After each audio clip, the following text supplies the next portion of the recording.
Magandang umaga, narito na ang mga balita sa inyong PRTV Newsbreak.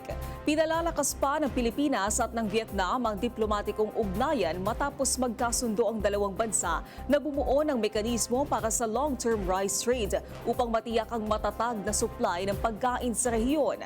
Alamin pa natin ang detalye mula kay Christian Bascones. Christian.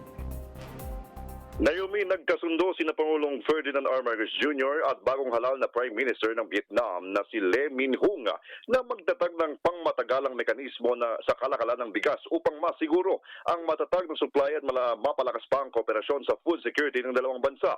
Na pagkasunduan ito sa bilateral meeting ng dalawang lider na sa sidelines ng 48th ASEAN Summit at related meetings sa Cebu.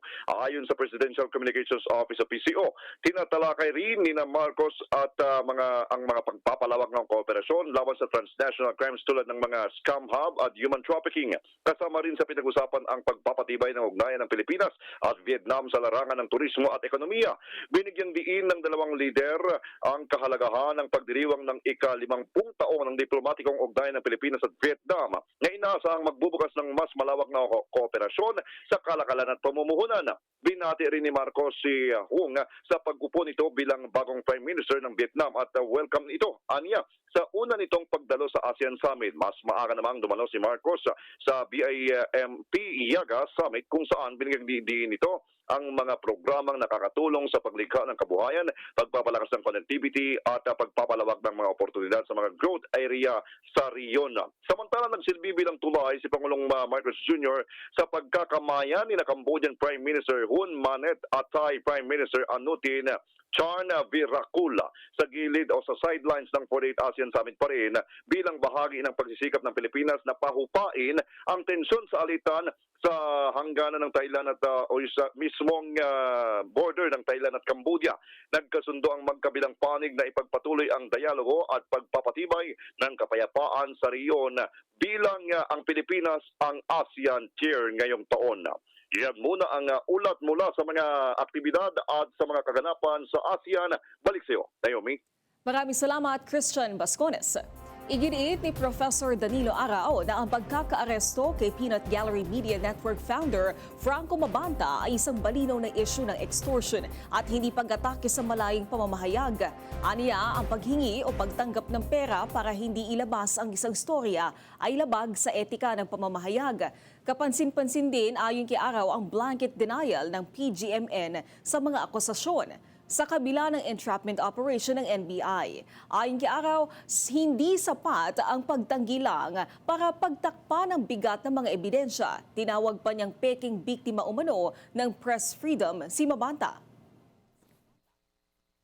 Hindi po ito issue ng press freedom. Bagamat nakakagulat yung nangyari, kailangan po nating tanggapin yung realidad na wala naman sa periodismo yung tatanggap ka ng pera kapalit ng hindi pag-ere o hindi pag-publish ng isang journalistic output. Unethical at unprofessional po yung ganong klaseng kalakaran. Ang kailangang sagutin ni Mabanta at kahit ng mismong PGMN, ano ba yung sinasabi nilang ebidensya na na-set up sila at may mali dun sa ginawa ng NBI.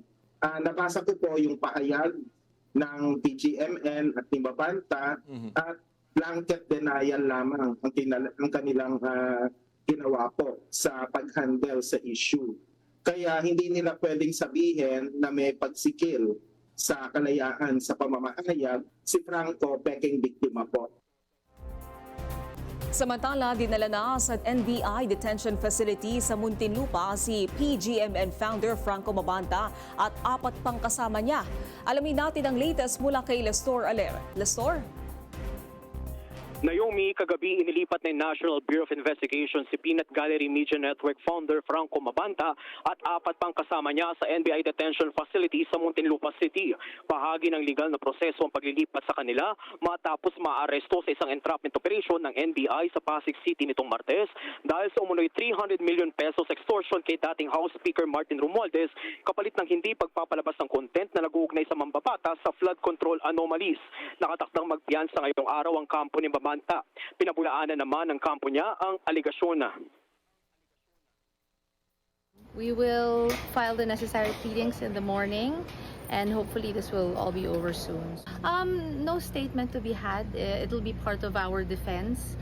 But again, I would like to reiterate that there was no extortion. There was no extortion. There was no crime that was committed. So. Samantala, humiling naman ang NBI sa korte ng cyber warrant upang legal na may proseso ang pagsisiyasat sa mga gadgets ni Mabanta. At yan ang latest update. Ako si Lester Aler ng PRTV News, nagseserbisyo para sa Pilipino. Maraming salamat, Lestor Aler. Umalma si San Juan City Mayor Francis Zamora sa mga paratang na napapabayaan ang mga ospital sa syudad, lalo na ang San Juan Medical Center. Sabi ni Zamora, tumaas ang budget ng ospital sa higit 644 million pesos ngayong 2026 mula sa higit 315 million pesos noong 2019. Prioridad aniya ang healthcare ng bawat residente ng San Juan.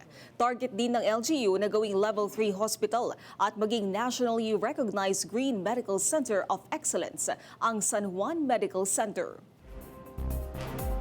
At yan, ang mga balitang nakalap ng inyong PRTV Newsbreak. Live kami sa free-to-air Beam Channel 31, Signal Channel 31 at sa YouTube. Tumutok din sa aming social media accounts sa Instagram, Facebook at TikTok sa @PRTV Prime Media. Ako po si Naomi Tiburcio. Magandang umaga.